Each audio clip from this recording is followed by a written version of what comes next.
In a tiny frozen village in northern Africa, a young girl named Amara stood shaking as her stepmother shouted at her.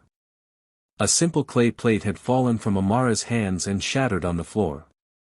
The noise filled the small house, and her father came running. Instead of comforting her, he joined in the anger, believing every cruel word his wife said. His voice thundered as he ordered Amara to leave the house. Outside, a snowstorm raged, the wind howling like wild spirits. Amara begged, her small hands pressed together, but her father's eyes were cold. With nothing but a thin dress, no shoes, and no coat, she stepped out into the storm. Snow bit at her feet and the wind slapped her face. Her tears froze on her cheeks as she stumbled into the darkness. She called out softly, "I didn't mean to," but her voice was lost in the wind. The white world swallowed her tiny figure as she tried to find her way, each breath heavier than the last. Behind her, the warm light of home faded, replaced by the endless cold. She thought of her mother, long gone, and whispered a prayer she could barely remember. The ground was slippery, her body trembling, her vision fading.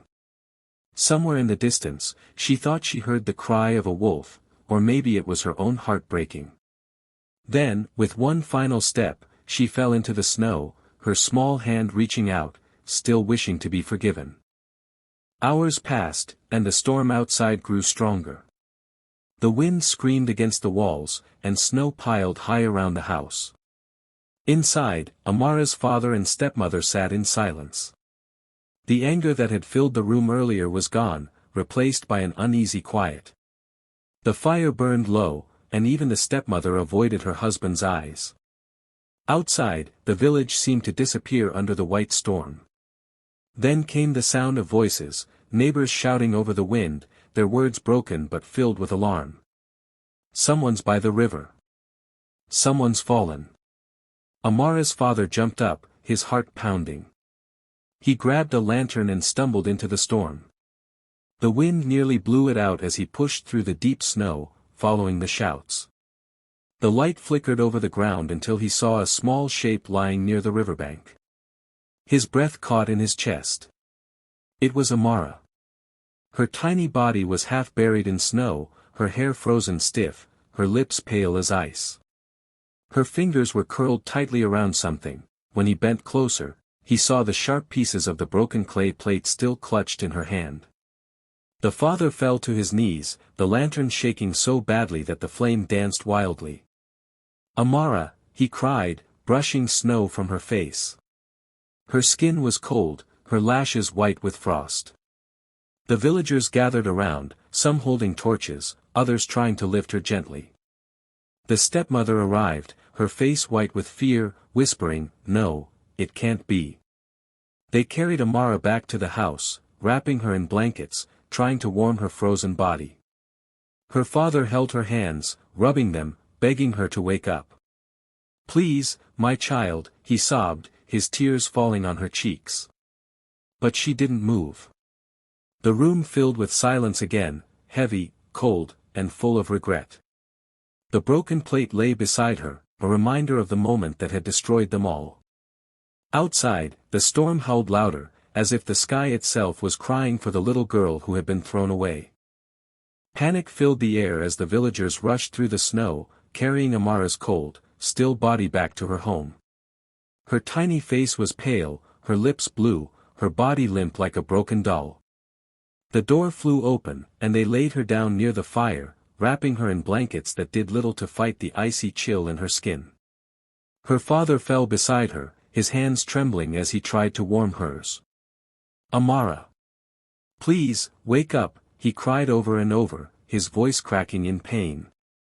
He rubbed her hands, her arms, even breathed warm air into her frozen fingers, but she didn't move. The sound of his sobs mixed with the hiss of the fire and the storm still raging outside. The stepmother stood frozen at first, her face pale as the snow. Then tears began to roll down her cheeks, but no one in the room felt pity for her.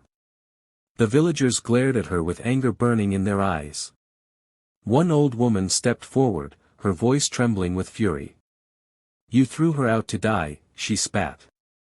"A child. In this cold. Others nodded, whispering, shaking their heads. The stepmother fell to her knees, covering her face, crying, "I didn't mean it. I didn't think," but her words fell flat. No one believed her.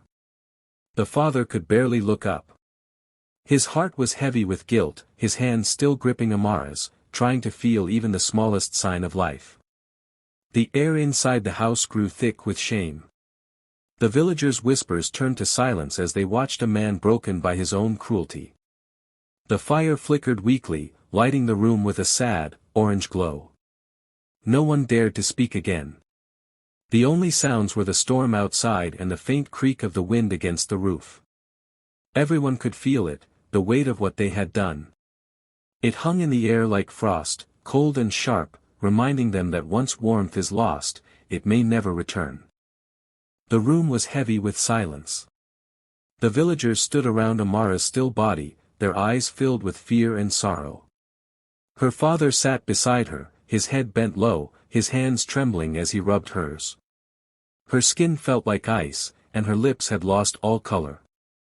The fire cracked softly, throwing faint shadows across her face. Someone whispered, "She's gone," and for a moment, it felt true. Her father let out a broken cry, clutching her to his chest. The stepmother fell to the floor, sobbing, her face buried in her hands. Then, just as everyone began to lose hope, a tiny movement caught their eyes. Amara's fingers twitched, just barely, but it was real. She moved, a villager shouted. The room came alive again. Someone ran to fetch the village healer, who arrived moments later, her coat dusted with snow and her face full of focus. "Boiling water," she ordered sharply. "More blankets, quickly." And silence. Everyone rushed to obey. Pots rattled, firewood crackled, and soon steam rose into the cold air. The healer placed her hands on Amara's chest, feeling for life. "She's fighting," she murmured, her voice steady. For hours, she worked, warming her, feeding her tiny sips of broth, rubbing her hands and feet. The villagers watched in tense silence, some praying quietly. Amara's father knelt beside her, whispering prayers, his tears falling on her hair. "Please, God," he begged, "don't take her. Not after what I've done." Time moved slowly. The storm outside began to fade, but inside, no one dared breathe. Then suddenly, Amara's chest rose, just a little. Her lips parted, and she gasped weakly for air. The healer smiled for the first time. The whole room burst into cries of joy and disbelief.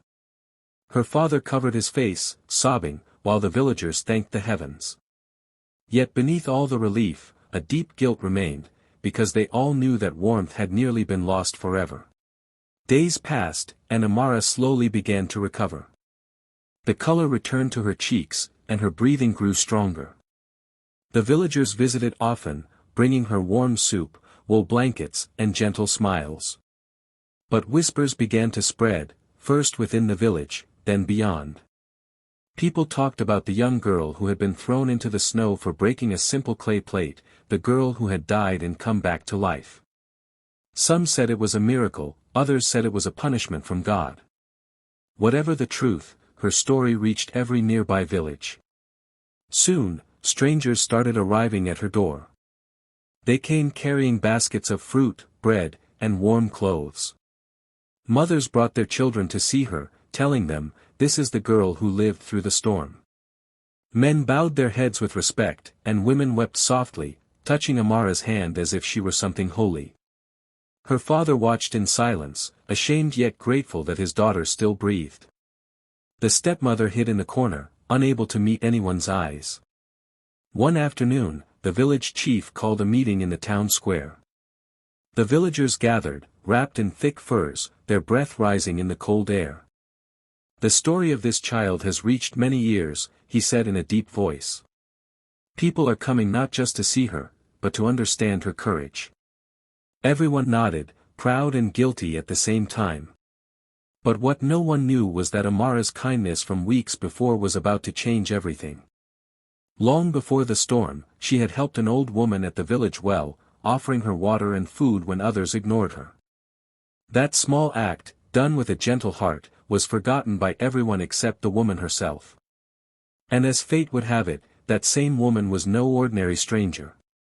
She had been searching for Amara ever since, carrying a secret that would soon lift the little girl from her sorrow and bring warmth to her life again. One cold morning, the village woke to an unexpected sound, the clatter of wheels and the snort of horses. When people stepped outside, they gasped. A golden carriage stood in the middle of the snow-covered road, shining like sunlight against the white ground. Guards in fine armor surrounded it, and from inside stepped the very same old woman Amara had once helped at the village well. But now she looked completely different. Her ragged clothes were gone, replaced with rich silk lined with fur, and a crown of jewels sparkled in her hair. The villagers stared in silence, their mouths open in disbelief. The old woman's kind eyes scanned the crowd until they found Amara standing near her father's house. She smiled warmly and said, "There you are, my dear." The people whispered to one another, wondering who this mysterious woman could be. Then one of the guards announced loudly, "Bow before her grace, the Queen's sister." The crowd gasped. No one could believe that the frail old woman from before had been royalty all along. The royal woman walked toward Amara, her golden boots leaving soft marks in the snow. "When I came to this village in disguise," she said, her voice clear and strong, "many turned away from me. But one small girl shared her food, her smile, and her kindness. That girl is you, Amara." The villagers lowered their heads, ashamed. The royal woman took Amara's hands in hers. "The girl who helped me when I was forgotten will never suffer again," she declared. Then she turned to the carriage and said, "Come, my child. The palace is waiting." Amara's father and stepmother watched, speechless, as the golden carriage doors opened. The villagers cheered softly, some crying as Amara stepped inside. As the carriage rolled away, her small hand waved through the window, glimmering with hope. The cold village had lost her, but the world was about to know her name. As the golden carriage stood waiting, the villagers watched in stunned silence. The royal guards held their torches high, and the snow sparkled under their light. Amara stood there, no longer the trembling, barefoot girl they once pitied. She was wrapped in soft white furs, her hair brushed neatly, her eyes calm but distant. The same cold wind that once bit her skin now carried the weight of justice. Her stepmother, trembling, stepped forward and fell to her knees in the snow. Her voice cracked as she cried, "Amara, please.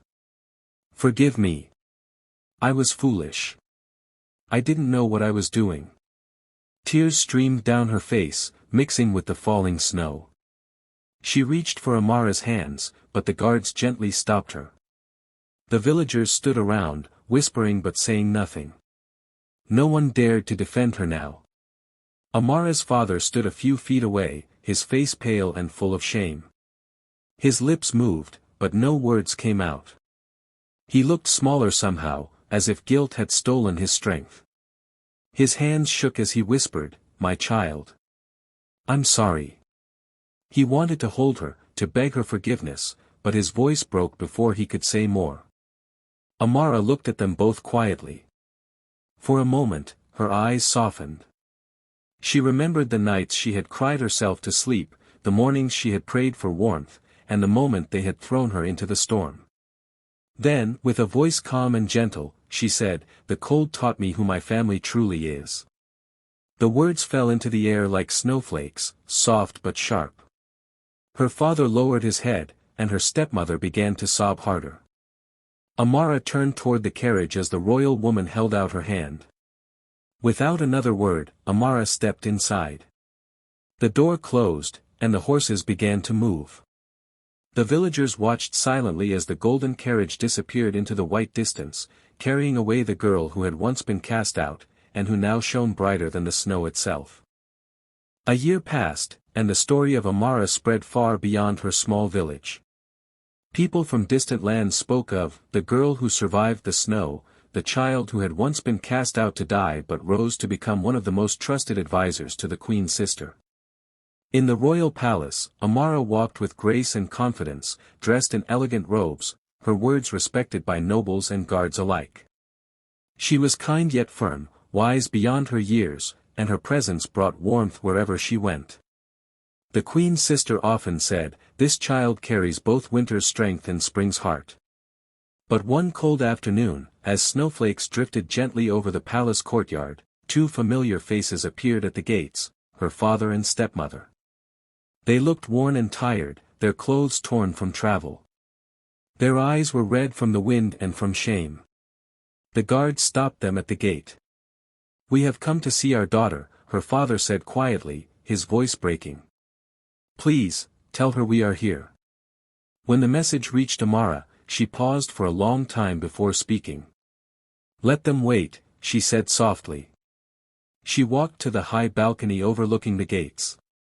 Below, she saw them standing together, shivering in the cold, holding each other for warmth, the same cold that had nearly taken her life. The guards asked gently, "Your Grace, shall we bring them inside?" Amara looked down, her expression calm but distant. "No," she said after a moment. "Let them feel what love without warmth feels like." Her voice carried softly through the snow, reaching her parents below. They understood. Her father lowered his head, tears freezing on his cheeks. Her stepmother whispered her name, but Amara turned and walked back inside. The palace doors closed behind her, the warmth swallowing her once again. And outside, the snow fell quietly, just as it had the night everything changed. The guard stood by the palace gates, unsure what to do. The snow was falling thick and heavy, covering everything in white silence. Amara's father and stepmother stood outside, trembling, their faces pale and tired. They looked up at the tall palace walls that seemed to touch the sky, the golden lights glowing behind the windows. For a moment, her father thought he saw a shadow move near the balcony, a figure wrapped in royal furs. It was her. His heart sank. The little girl he had once sent into the cold was now a woman of power and grace, far beyond his reach. A guard approached Amara and bowed. "Your Majesty," he said softly, "they are still waiting. Do you wish to let them in? It's cold tonight." Amara looked out the window, watching her parents shiver in the snow. The moon hung above them, silver and distant, the same moon that had watched her collapse years ago in the storm. Her heart ached, but her eyes stayed calm. She remembered the sting of that night, the icy wind, the pain in her feet, her father's voice ordering her away. After a long silence, she said quietly, "No. Let them feel what love without warmth feels like." Her voice was soft, but every word carried weight. The guard nodded slowly, lowering his head. Amara turned and began to walk down the golden hallway, her footsteps echoing through the stillness. The light from the torches shimmered across her crown, making it gleam like ice touched by fire. Outside, her parents watched her figure fade behind the tall glass windows, realizing that the warmth they had once thrown away could never truly return. The snow continued to fall gently, wrapping the world in silence. The moon shone down over the palace, the same moon that had once watched a little girl freeze, and now watched her rise above everything that once broke her. Years passed, and the story of Amara spread far beyond the snowy village where it all began. Travelers carried her name across mountains and deserts, speaking of the girl who had once been cast out into the storm and rose to live among royalty. In every village, people told her story by the fire on long winter nights. Parents would hold their children close and whisper, "Listen well. This is the tale of Amara, the girl who survived the snow." The children would sit wide-eyed, imagining the cold night when a little girl walked barefoot through the storm, crying out that she hadn't meant to break the plate. They would listen to how the same child later rode in a golden carriage, her heart strong enough to forgive, but wise enough never to forget. The story became a lesson, passed from one generation to another, not just about kindness, but about the cruelty that grows when love turns cold. "Never throw warmth away," the elders would whisper as the fire crackled. for even snow remembers. Those words became a promise and a warning. People began treating one another with more gentleness, fearing the chill of regret that once haunted Amara's family. And though many winters came and went, her name never faded. In every telling, Amara's story burned bright, like fire fighting against frost.